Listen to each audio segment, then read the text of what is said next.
En la siguiente conversación, nuestros invitados hablarán de las implicaciones de esta importante reforma para el sector productivo.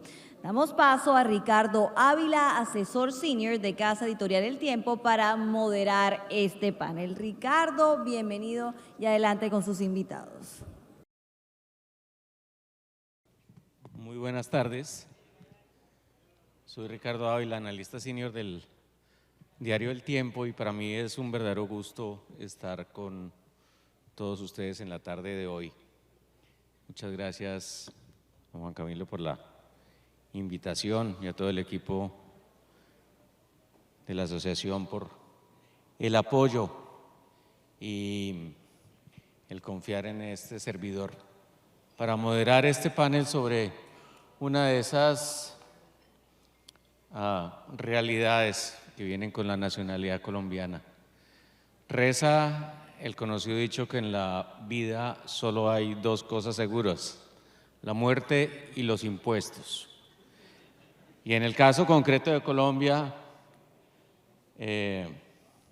la segunda está omnipresente. Un país que hace en promedio una reforma tributaria cada 18 meses. Eso parece que está en nuestro ADN. Y todos sabemos pues que en diciembre pasado tuvimos el más reciente ejemplo de esa práctica, una iniciativa que fue presentada en su momento por el hoy exministro José Antonio Campo, que tenía como propósito público anunciado el aumentar la progresividad en un país en el cual sabemos que la mayoría de la carga tributaria recae sobre las empresas y no sobre las personas, cuando en las sociedades desarrolladas es al revés. Sabemos que más allá de esos anuncios, pues el resultado fue distinto, en el sentido de que cuando uno observa los recaudos esperados de esta iniciativa, que en un comienzo se mencionaron podría ser de 25 billones de pesos el primer año, que cuando fue aprobada se tasaron en 20 billones y que ahora se tasan en 15, pues que claramente no fue así, que las personas jurídicas vieron aumentada su carga tributaria, pero que especialmente dentro de ese grupo el sector extractivo resultó particularmente castigado por dos temas sobre los cuales vamos a hablar en concreto en la tarde de hoy, que fue la no deducibilidad de las regalías y adicionalmente la sobretasa pues que tuvo como modelo conceptual los famosos windfall taxes que se aplicaron en algunos países occidentales a raíz de la mini bonanza de precios sucedida después de la pandemia.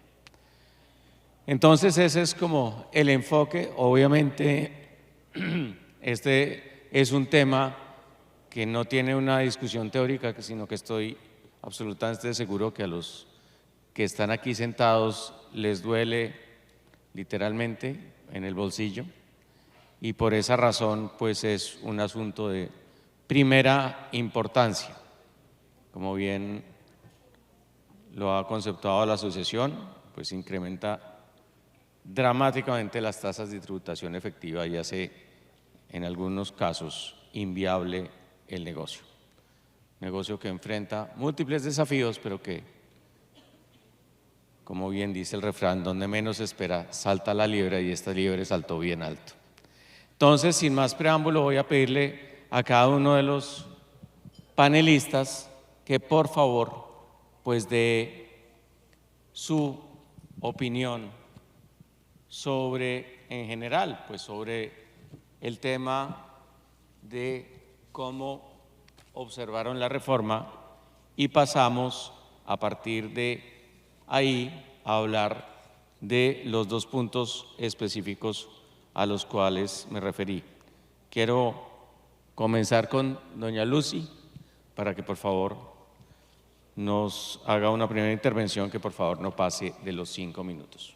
Adelante. Muchas gracias, Ricardo. Muchas gracias a Juan Camilo y a todos los directivos del gremio por la invitación. Por supuesto que tenemos muchos reparos sobre lo que fue la reforma de la Ley 2277 y particularmente en lo que se refiere a estos dos artículos que tanto mal le hacen a la institucionalidad, a la industria y a los estándares tributarios. Yo dividiría un poco la impresión que queda casi a un año de la expedición de la norma sobre esos reparos. En primer lugar, diría que desde el punto de vista constitucional, estas medidas introducen una discriminación inaceptable sobre las industrias extractivas. Es decir, ningún otro sector de los contribuyentes del impuesto a la renta soportan una restricción tan grande como prohibirles deducir el costo más importante de su negocio de manera que su utilidad se vea artificialmente gravada, aumentada con el costo de regalías que concurre a la base gravable del impuesto de renta de una manera ilógica, artificial y que desconoce el principio de capacidad contributiva. Digamos que ese es un primer planteamiento. Un segundo planteamiento tiene que ver con los estándares de tributación y particularmente con el estándar de impuesto de renta, porque entre todos los países ya hemos firmado muchos convenios multilaterales definiendo qué es el impuesto de renta, porque entre otras cosas queremos una tributación global, estamos trabajando para ello, hay muchas instituciones comprometidas en ese propósito, está la OCDE, está el Comité Tributario de Naciones Unidas, la Academia, la IFA, todas las instituciones discutiendo y uniformando cuáles son los parámetros generalmente aceptados de lo que es un impuesto de renta, porque un impuesto de renta busca o pretende gravar la utilidad, el beneficio, lo que queda después de emprender una actividad o un negocio cualquiera que sea el origen de ese beneficio, utilidad o producto, digamos. En algunos casos el rendimiento puede ser bruto, pero siempre admitirá costos y gastos necesarios o imputables a esa actividad.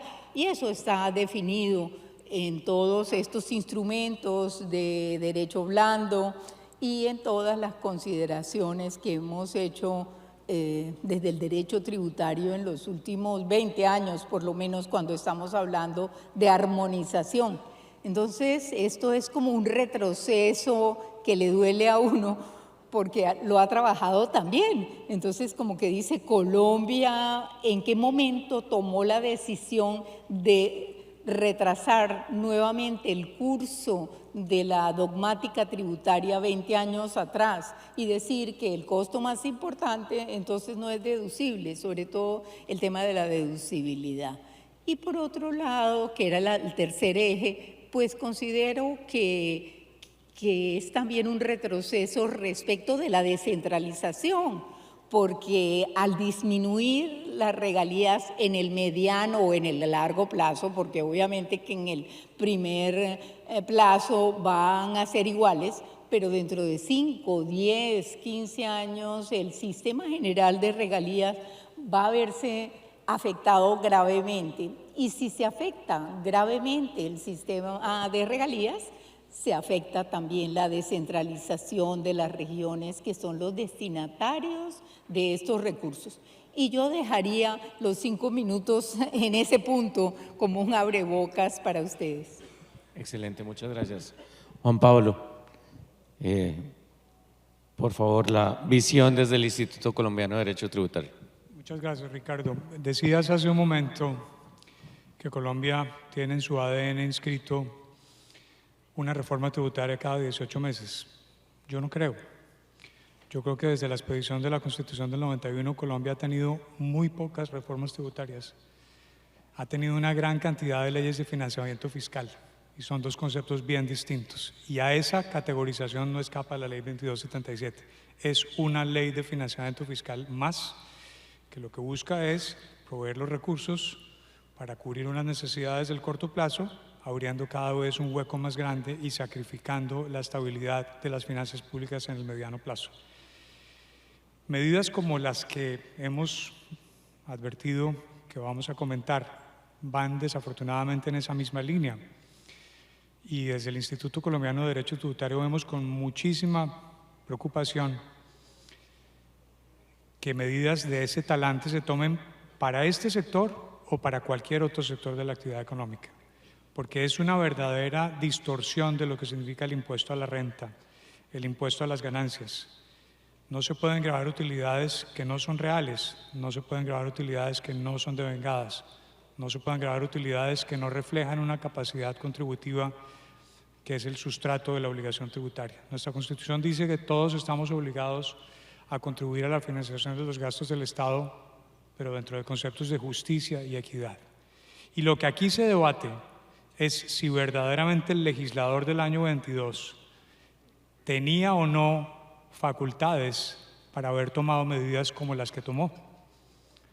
Ese es verdaderamente el sustrato del debate, porque nadie niega que el país tenga necesidades, nadie niega que hay una brecha social muy importante, pero la capacidad de los órganos del poder público, del legislativo en particular, para definir de qué manera una reforma tributaria incide sobre el sector productivo en general y sobre un sector de la economía en particular, es lo que definitivamente tiene que mirarse a la luz del marco de principios que tiene la Constitución colombiana del año 91.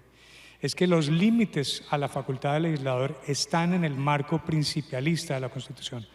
El legislador no puede tomar cualquier determinación para proveer recursos. Tiene una serie de reglas a las que está supeditado y esas reglas son las que vemos que aquí se han violado abiertamente. Y esa es la mayor preocupación que tenemos. Desde la perspectiva de la no deducibilidad de las regalías o la no deducibilidad del costo de producción de las regalías cuando se pagan en especie, que es un tema que vamos a mirar un poco más adelante, pues eso va en esa línea, claramente. Es casi que llevar a ley una discusión que ya se había ganado en los tribunales, a raíz de una expedición de un concepto hace unos buenos años y de un devenir legislativo y jurisprudencial en el que había quedado muy claro que las regalías eran un costo esencial para este tipo de actividad. De manera que llevar eso al nivel de una ley lo que supone es que la discusión va a tener que darse en otro escenario que no es otro que el de la Corte Constitucional. Y desde la perspectiva de los puntos adicionales de la tarifa del impuesto de renta, pues ciertamente es una medida más que exacerba la contribución de este sector al Estado y obviamente va en la misma dirección de otras medidas de carácter contractual, como es el caso de las cláusulas de precios altos. De manera que, a pesar de que la cláusula de precios altos no tiene naturaleza tributaria,